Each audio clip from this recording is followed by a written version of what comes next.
The knock at the door scared her. The knock at the door scared her. Showered now and dressed in a flannel shirt and a pair of old acid-wash jeans. I'm back. You don't remember what I just said. It was too much. I wasn't going to continue. Showered and dressed in an old flannel shirt and something about jeans.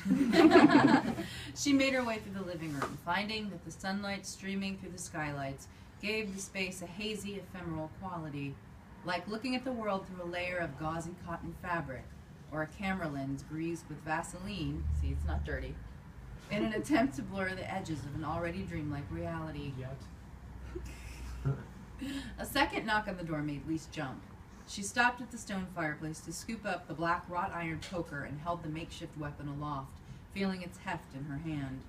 No matter who was at the door, she wanted to be prepared, and just holding the heavy poker made her feel more secure. Moving with as little sound as possible, she crossed the hardwood floor, reaching the front door just as another volley of knocks echoed through the bungalow. She stopped at the threshold, letting the abrasive knocking wash over her. Holding her breath, she hoisted the poker in front of her like a lance.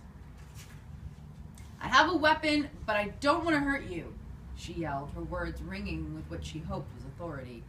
The banging stopped. Her heart, which was already beating faster than normal, started to hammer in staccato 16th notes, so fast Lise began to feel lightheaded. She waited for the person on the other side of the door to say something. There was only silence. She reached out with her free hand and unlocked the deadbolt.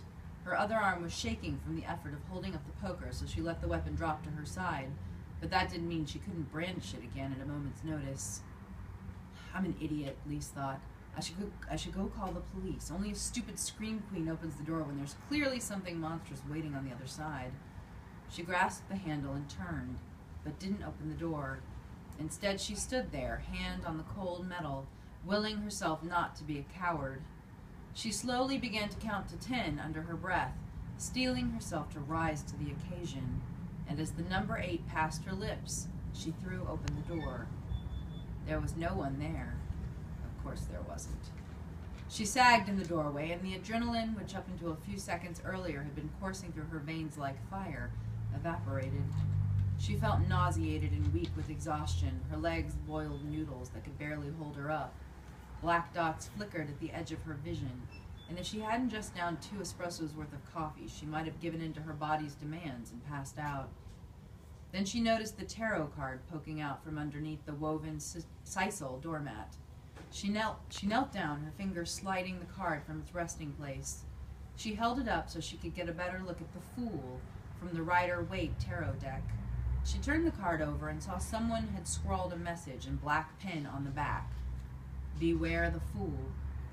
She stood in the doorway for a few long minutes, back pressed against the doorframe as she peered out into the late morning light, the tarot card held tightly between her fingers. A prickle on the back of her neck told her whoever had left the tarot card was still in close proximity, watching her carefully. She squinted, eyes roaming the confines of the wooden deck and koi pond, looking for some sign of her visitor. Nothing. Only the lingering scent of a spicy men's cologne. Her eyes cut through the wall of bamboo separating Eleonora's bungalow from the neighboring house. But she couldn't discover her watcher's hiding place. Human eyes can only see so far, and in the end, Lise was not a formidable adversary. Cold and sick feeling, she finally gave up the search and went back inside, closing the door behind her. The click of the deadbolt being thrown into place was quick and sharp, the sound dying almost as soon as it was born. Anyone who was close enough to hear it would know its meaning. Lise was scared. Lise placed the tarot card on the kitchen counter face up. She didn't want to see the spidery writing on its back, and holding it made her feel strange. She began to pace, not sure what her next move should be. She didn't want to leave the house, but there was nothing for it. She'd told Dev she was going over there to the old Victorian that had been in the Montrose family for over a century, and Dev would have made sure the rest of the coven, Arabelle, Daniela, and Lisbeth, would be coming too. Wait, Daniela lived across the street. If Lise asked, she would totally come over and walk with her to Dev's house. She felt foolish as soon as the thought entered her head. She was a grown woman, not a child. She should be able to leave her house without an escort. But once she'd had the idea, it wouldn't leave her mind. And so she crossed the kitchen, picking up the phone receiver one more time. She realized she didn't know Daniela's phone number, but Eleonora's old handwritten address book was still sitting on the shelf below the telephone. She thumbed through it, recognizing few of the names inside. Finally, she found the page where Eleonora had written Daniela's name and phone number. It looked more recent than many of the other entries, written in pencil instead of the blue ink Eleonora had used for the rest of the address book. She dialed Daniela's number and waited, holding the receiver tightly to her ear. The line rang 3 times before Daniela picked up. Lise? She must have caller ID, Lise thought. Daniela was an empath, and that meant her magical abilities were completely unconnected to fortune-telling or precognition. Caller ID was the only way she could have known Lise was on the other end of the line. Thank God for technology. Hey, yeah, it's me, Lise said, twirling the cord tightly around her finger so the tip went a bloodless white. Not sure if Dev called you or not, but I'm heading down to her place and thought we could walk together. What's up? You don't sound so good. Daniela was astute when it came to reading human emotion. She didn't have to touch Lise to know something was wrong. Long story, Lise replied. Long one that's best told to everyone at once. And I'm going to need you guys to tell me what to do. Some bad stuff. It was a dirty word. I said stuff instead because there might be children in the back. She stopped there, her throat constricting as she felt hot tears burning her eyes. Lise? Real concern in Daniela's voice. Lise fought back the tears, pushing all the swirling emotions away. I'm okay, she said, fighting to sound a little brighter. Nothing we can't figure out. When do you want to go? Lise thought for a moment before answering, then decided she didn't care how immature her vulnerability made her seem. She really didn't want to be alone. Can you come get me now?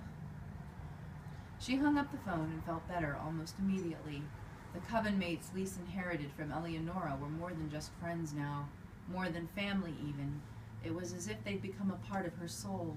Her connection to these women went beyond the physical world. Another knock at the door drew her from her thoughts.